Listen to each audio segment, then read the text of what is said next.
शांति। 30/12/22 की मुरली है। दूर देश से मीठे बच्चे, दूर देश से बाप आए हैं धर्म और राज्य दोनों की स्थापना करने। जब देवता धर्म है तो राज्य भी देवताओं की है, दूसरा धर्म व राज्य नहीं। प्रश्न, सतयुग में सब पुण्य आत्माएं हैं, कोई पाप आत्मा नहीं, उसकी निशानी क्या है? उत्तर, वहाँ कोई कर्मभोग बीमारी आदि होती नहीं। यह बीमारियां आदि सिद्ध करती हैं कि आत्माएं पापों की सजा कर्म भोग के रूप में भोग रही हैं। जैसे पास्ट का हिसाब किताब कहा जाता है। अगला प्रश्न, बाप के किस इशारे को दुरादेशी बच्चे समझ सकते हैं? उत्तर, बाबा इशारा करते हैं, बच्चे तुम बुद्धि योग की दौड़ी लगाओ या बैठे बाप को याद करो। प्यार से याद करेंगे तो तुम बाप के गले का हार बन जाएंगे। तुम्हारे प्रेम के आंसू माला का दाना बन जाता है। गीते आखिर वह दिन आया आज। ओम शांति। बच्चों ने गीत सुना, गीत का अर्थ समझा। भारत तो बहुत बड़ा है, सारे भारत को नहीं पढ़ाया जा सकता। यह तो पढ़ाई है, कॉलेज खुलते जाएंगे। यह हुई बेहद के बाप की यूनिवर्सिटी। इसको कहा जाता है पांडव गवर्नमेंट। गवर्नमेंट कहा जाता है सार्वेंटी को। अब तुम बच्चे जानते हो, सार्वेंटी स्थापन हो रही है। धर्म प्लस सार्वेंटी, रिलीजो पॉलिटिकल, देवी देवता धर्म भी स्थापन हो रहा है। और कोई भी धर्म वाले राजा ही नहीं स्थापन करते, वह सिर्फ धर्म स्थापन करते हैं। बाबा कहते, मैं आदि सनातन धर्म और राज्य स्थापन कर रहा हूँ। इसलिए रिलीजो पॉलिटिकल कहा जाता है। हाँ, रिलीजो पॉलिटिकल माना पवित्र धर्म की स्थापना, देवता धर्म की स्थापना बाबा कर रहे हैं, जिसको रिलीजो पॉलिटिकल कहा जाता है। बच्चों को बहुत दूरादेशी बुद्धि बनना चाहिए। बाप दूर देश से आए हुए हैं। दूर देश से तो सब आत्माएं आती हैं। तुम भी दूर देश से आए हो। नया धर्म जो स्थापन करने आते हैं, उनके आत्माएं दूर से आती हैं। वह धर्म स्थापक, और इसको कहा जाता है धर्म और सार्वेंटी स्थापक। भारत में सार्वेंटी थी, पवित्र धर्म था। महाराजा महारानी थे, महाराजा श्री नारायण, महारानी श्री लक्ष्मी। तो अब तुम बच्चे कहेंगे, हम श्रीमत पर चल रहे हैं। बाबा जिसको हम सब भारतवासी पुकारते आए हैं कि आओ आकर पुरानी दुनिया को बदल नई सुख की दुनिया स्थापन करो। पुराने घर और नए घर में अंतर होता है ना। बुद्धि में नया मकान ही याद रहता है। आजकल तो मकान बहुत फैशनेबल बनाते हैं, ख्याल करते रहते हैं ऐसा मकान बनाए। तुम जानते हो हम अपना धर्म और राज्य स्थापन कर रहे हैं। स्वर्ग में हम हीरे जवाहरातों के महल बनाएंगे। दूसरे धर्मों वाले ऐसे नहीं समझते। जैसे क्राइस्ट क्रिश्चियन धर्म स्थापन करने आया, उस समय नहीं समझते। जब मृत्यु होती है तब नाम रखते हैं क्रिश्चियन धर्म। इस्लामी आदि धर्म कोई भी निशानियाँ व नाम नहीं रहता। तुम्हारी निशानी शुरू से लेकर अभी तक चलती रहती है। लक्ष्मी नारायण के चित्र हैं, यह भी जानते हो। तो इनों का राज्य सतयुग में था। तुमको यह ज्ञान नहीं होगा कि पास्ट में किसकी राजधानी थी, फ्यूचर में किसकी राजधानी होगी। सिर्फ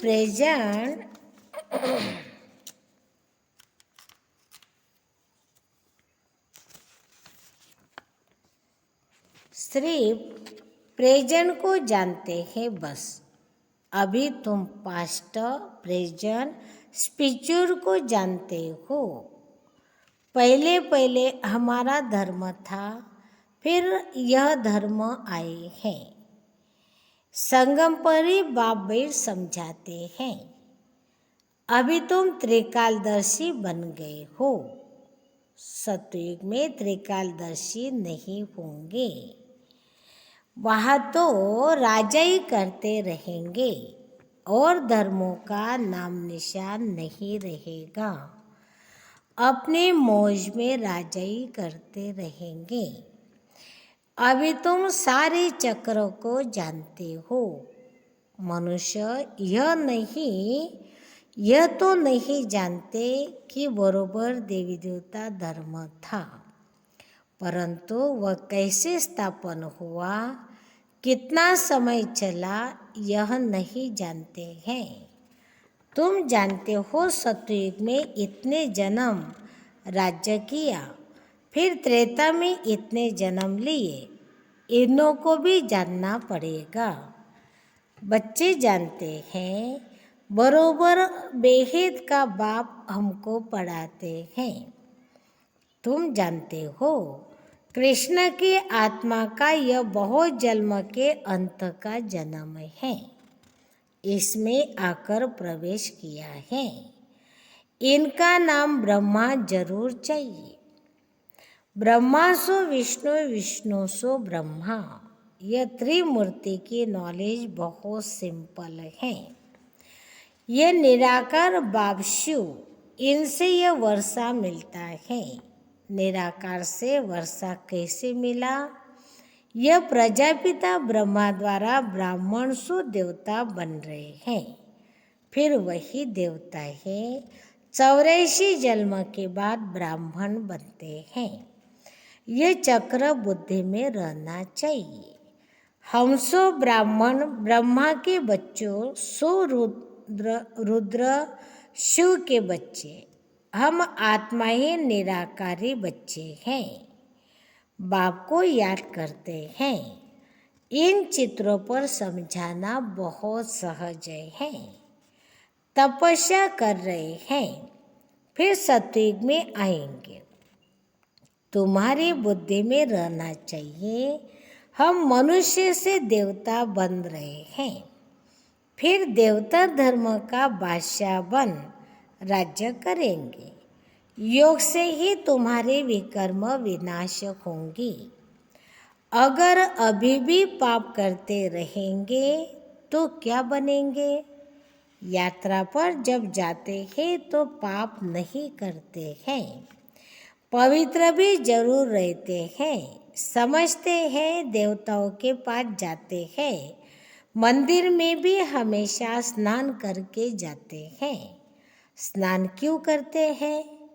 एक तो विकार में जाते हैं, दूसरा लेट्रिन में जाते हैं, फिर स्वच्छ बनकर देवताओं का दर्शन करने जाते हैं।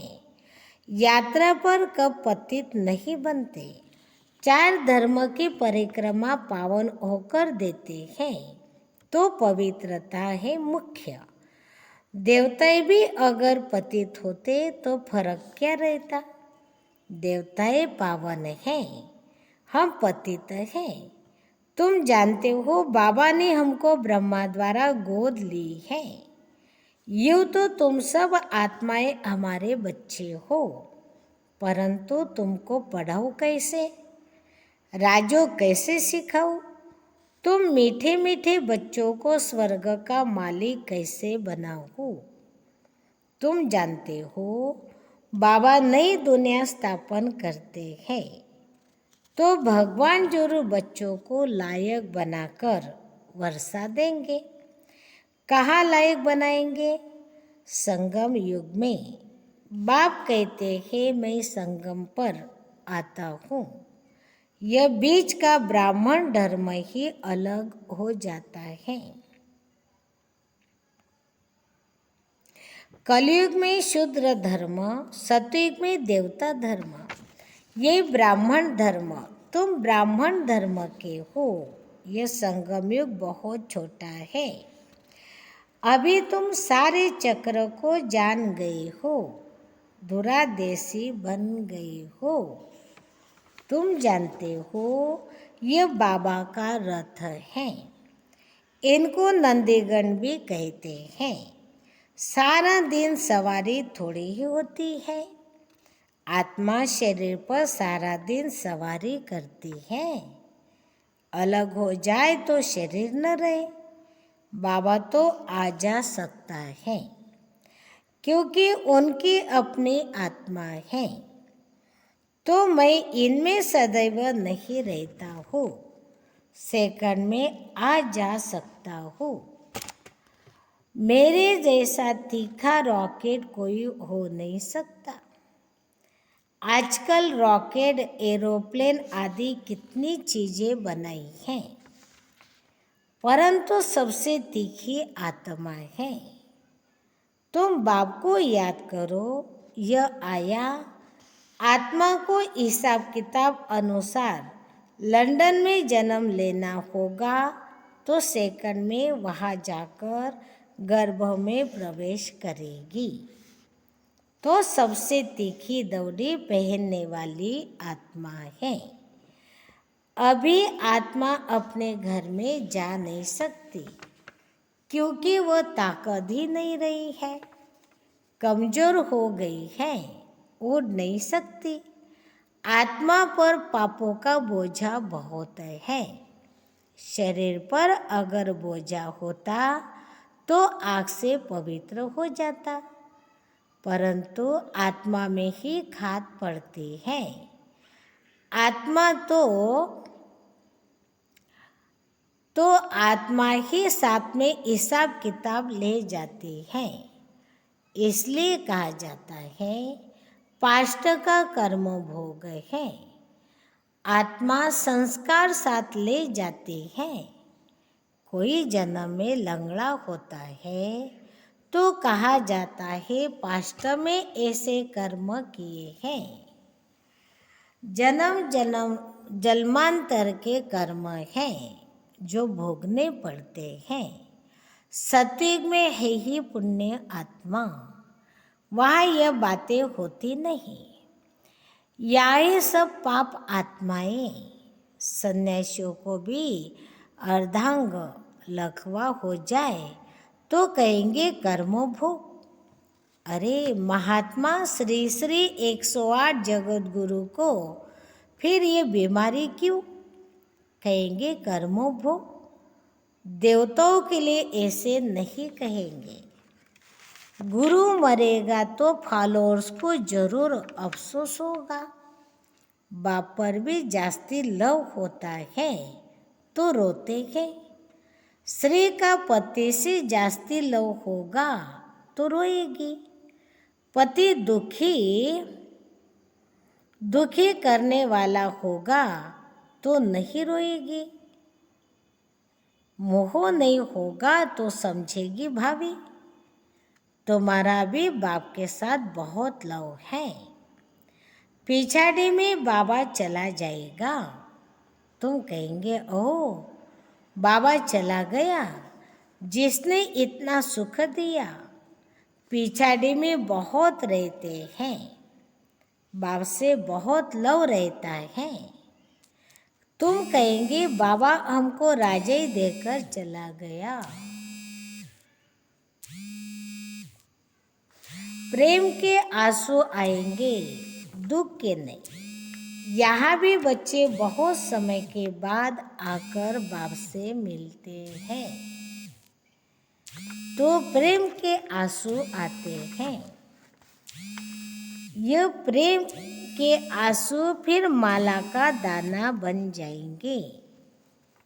हमारा पुरुषार्थ है कि हम बाबा के गले का हार बनेंगे, इसलिए बाबा को याद करते रहते हैं।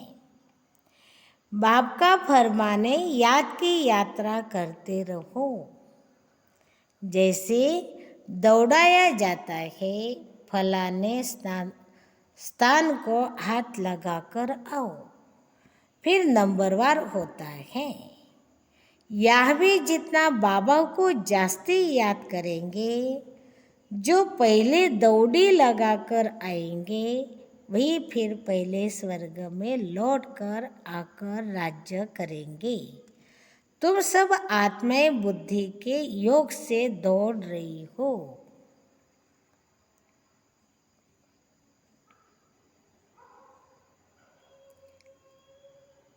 यहाँ बैठे हुए वहाँ दौड़ रही हो। हम शिव बाबा के बच्चे हैं। बाबा इशारा करते हैं, मुझे याद करो, दूरादेशी बनो। तुम दूर से आए हो, अब यह पराया देश विनाश हो जाएगा। इस समय तुम रावण के देश में हो। यह धरनी रावण की है। तुम फिर बेहद के बाप की धरनी पर आएंगे। वाह है राम राज्य।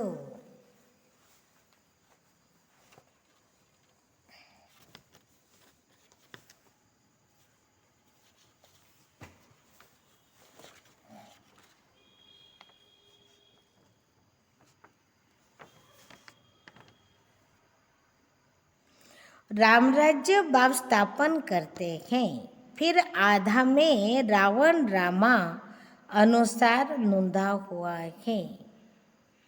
आधे में रावण राज्य ड्रामा अनुसार नोंदा हुआ है।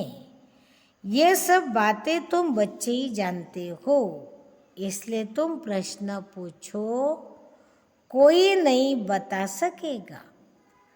अगर कहे आत्मा का फादर गॉड है, अच्छा, तुमको उनसे वर्षा मिलना चाहिए। यह है पति दुनिया। बाप ने पति दुनिया तो नहीं रची है ना। कोई को भी समझाना बहुत सहज है। चित्र दिखाना पड़े। त्रिमूर्ति का चित्र कितना अच्छा है। ऐसा कायदे अनुसार त्रिमूर्ति शिव का चित्र कहाँ है नहीं। ब्रह्मा को दाढ़ी दिखाते हैं, विष्णु और शंकर को नहीं दिखाते हैं। उनको देवता समझते हैं। ब्रह्मा तो प्रजापिता है। कोई ने कैसे बनाया। अभी तुम बच्चों की बुद्धि में यह सब बातें हैं और कोई की बुद्धि में नहीं आता है। जैसे बावरे हैं, रावण को क्यों जलाते हैं, कुछ पता ही नहीं। रावण है कौन, कब से आया, कह देते हैं अनादि काल से जलाते हैं। तुम समझते हो यह आधा कल्प का दुश्मन है। दुनिया में अनेक मतें हैं। जिसने जो समझाया वह नाम रख दिया। कोई ने महावीर नाम डाल दिया। अब महावीर तो हनुमान को दिखाते हैं। या आदिदेव महावीर नाम क्यों रखा है? मंदिर में महावीर महावीरनी और तुम बच्चे बैठे हो। उन्होंने माया पर जीत पाई है, इसलिए महावीर कहा जाता है। तुम भी अनायासी अपनी जगह पर आकर बैठे हो। वह तुम्हारा यादगार है, वह जड़ है। फिर भी चित्र जरूर लगाना पड़े, जब तक चैतन्य के पास आकर समझे। दिलवाड़ा मंदिर का राज बहुत अच्छा समझा सकते हो। यह पढ़कर गए हैं, तब भक्ति मार्ग में ये यादगार बने हैं। तुम्हारी राजधानी स्थापन करने में बड़ी मेहनत लगती है, गालियाँ भी खानी पड़ती है, क्योंकि कलंकीधर बना है ना। अभी तुम सब गाली खाते हो। सबसे जास्ती ग्लानि मेरी की है। फिर प्रजापिता ब्रह्मा को भी गाली देते हैं। मित्र संबंधी आदि सब बिगड़ पड़ते हैं। विष्णु व शंकर को थोड़ी गाली देंगे। बाप कहते हैं मैं गाली खाता हूँ। तुम बच्चे बने हो तो तुमको भी हिस्सा लेना पड़ता है, नहीं तो यह अपने धंधे में था। गाली की बात ही नहीं। सबसे जास्ती गाली मुझे देते हैं। अपना धर्म कर्म भूल गए हैं। हिसाब कितना समझाते हैं। अच्छा, मीठे मीठे सीखी लते बच्चों प्रति माता पिता बाप दादा का याद प्यार और गुड मॉर्निंग। रूहानी बाप की रूहानी बच्चों को नमस्ते।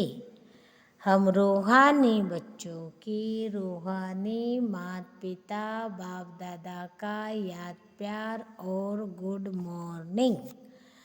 धारणा के लिए मुख्य सार। पहली पॉइंट, दुरादेशी बनना है।